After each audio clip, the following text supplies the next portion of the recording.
Well, I can just say that if I took my telephone to Saudi Arabia, I'd probably be beheaded.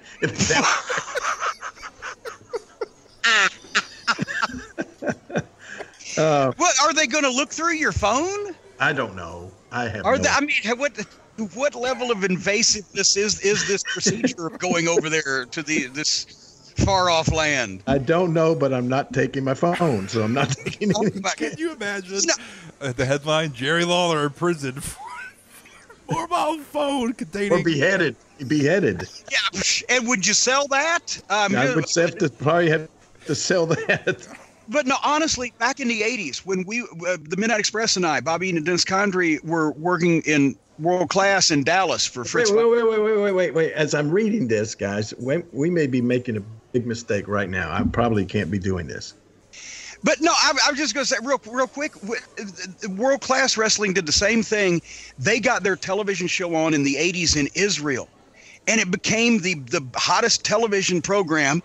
And they were welcomed when they went over there. The Von Erich family was by the president or the king or whoever's on top over there in Israel these days. Mm-hmm. And they announced that we were going over for a tour. And two things happened. Number one, they announced that we were all going to be flown over to Israel, where I had visions, and Bobby and Dennis were pretty much right behind me, since we were the heels anyway, and they loved the Von Erich, some terrorist group kidnapping us and throwing us in a closet and us making headlines. And B, we got our Texas Stadium payoffs, and we gave notice and went to Charlotte before they went to Israel. But when they went, and the guys we talked to when they got back, they said, "Oh yeah, we had plenty of security. They had an armed militia guard with a machine gun standing outside each one of their hotel room doors, which would have just made me feel real safe." Yeah. So you have to be careful when you're traveling around the world. Well, King. I mean, here's a serious question. I'm not trying to mock whatever, but you are known, Jerry the King Lawler. Can you go over there and be Jerry the King Lawler without anybody kind of throwing a hissy fit about your title? That is a very, very good question. I don't know.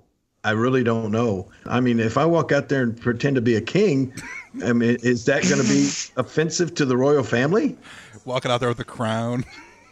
Yeah. Wait a minute. Jerry, I believe I'm going to not only be beheaded, I'm going to be dismembered and everything. Drawn and quartered. I would check into a lot of these loopholes before you take that flight, because I checked into more details about going through customs to go to England than you apparently have done your homework on Saudi Arabia. How long are you going to be there, Jerry? 6 years, or just feel like it? Well, it takes 6 years to get there. I got to fly a 2-hour flight from Memphis to Houston, which is going the wrong way.